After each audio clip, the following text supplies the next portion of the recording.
Hey there guys, so this is another tutorial by request. This time the tutorial is on crossers.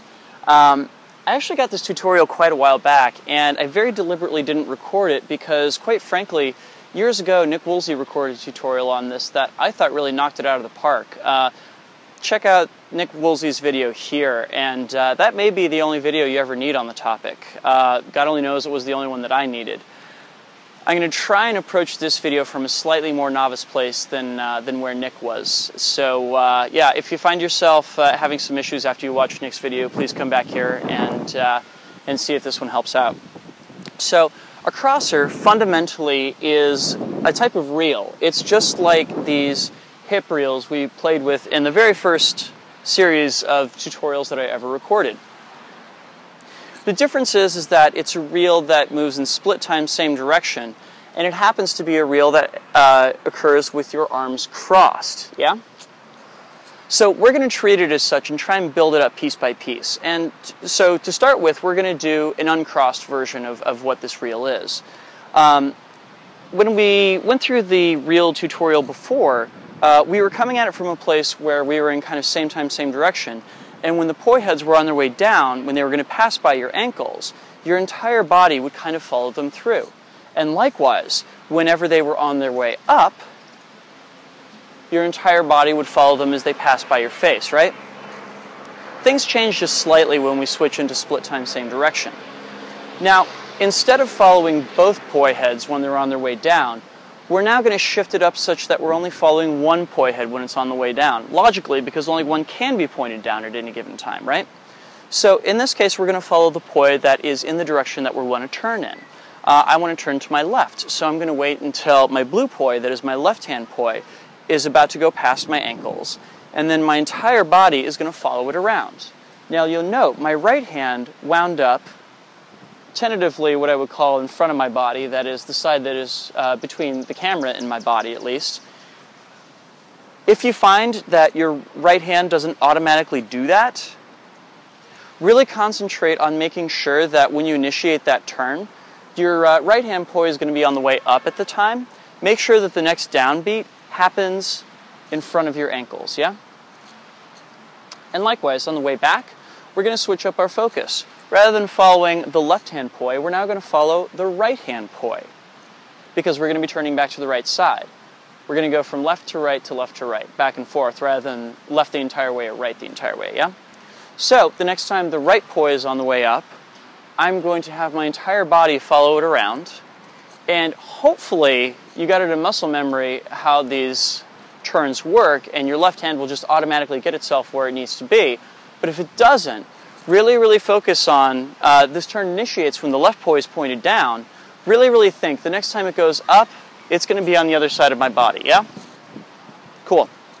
So now your job is to work on it like we always do, where you get, say, 4, 3, 2, 1 beats in turn, 4, 3, 2, 1 beats in turn, 3, 2, 1, 3, 2, 1, 2. 1, 2, 1, and once you get it down to a single beat on each side, what you're going to find is that you're immediately changing the focus of which poi head you're following every single time you complete a turn. So the moment I've turned to the left, I'm now following my right side poi. The moment I turn to the right, I'm now following my left side poi. And it creates this kind of funky move. Some eagle-eyed viewers out there might be spotting the fact that this is the same thing as the windmill that we played around several weeks ago. Just put down by your hips, or if you really want to get yourself well and prepped, your shoulders. In fact, one of those fun things you could play with at this point is to try moving this move up and down your body and see all the different places you can put it.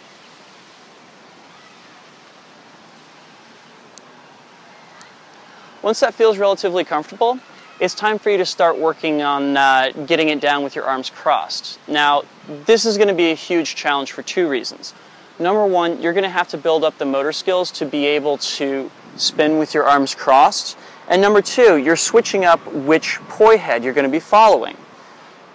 Because my arms are crossed, rather than following my blue poi when I go across to my left side, I'm now following my orange poi.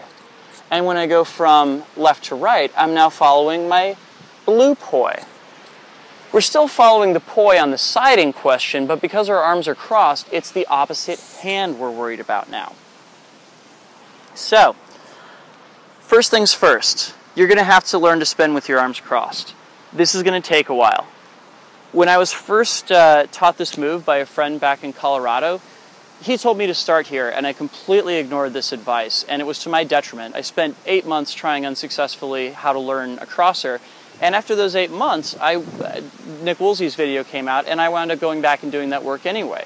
And, you know, it's been kind of annoying because I lost those 8 months that I could have been doing crossers and other fun moves that involve crossers. So, don't think you're going to skip this step. Please, please, please do it whether you think it's important or not. Get it to the point where, with your arms crossed, you can maintain a stable pattern here and split time same direction with your arms at your shoulders for no fewer than 10 beats.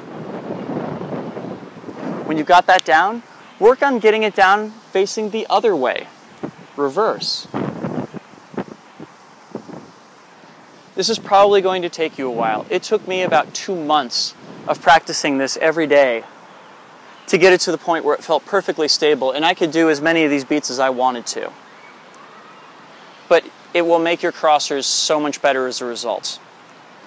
Once you've got it to the point where you can do 10 stable beats on each side, your next job is to start learning how to turn between them. So now, I'm going to take this orange poi, which is on my left side, the direction I want to turn in, and I'm going to wait until it's going down past my feet, and my entire body is going to follow it around in a 180-degree turn. It's going to be very tempting, because this is your right hand, to only turn part of the way, or worse, to just leave your hand there and try and bring your left hand across. This is a recipe for tangling up your poi. And this is also the reason that it's so good to learn these individual positions. You really are switching between forwards and reverse to start with, yeah? So, again, you're going to work your way down by, say, giving it 4, 3, 2, 1 beats, 4, 3, 2, 1 beats, 3, 2, 1, 3, 2, 1, 2, 1, 2, 1. And once you've got it to 1 beat, you have the move. This is a crosser. Congratulations. Now you can also take all these other moves that you've learned, and if, say, you've got your hip reels down, you can cross over your arms to get into your crosser, and you can uncross them to get into, say, a windmill, back to your crosser, back to your hip reel. These things are all accessible in here. And when you feel brave enough, of course, there's meltdowns and other moves that involve crossing over your body in various fashions. But that's a tutorial for another day.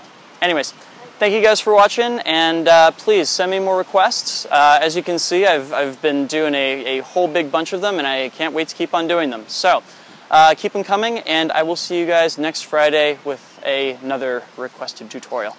Thanks for watching. Peace.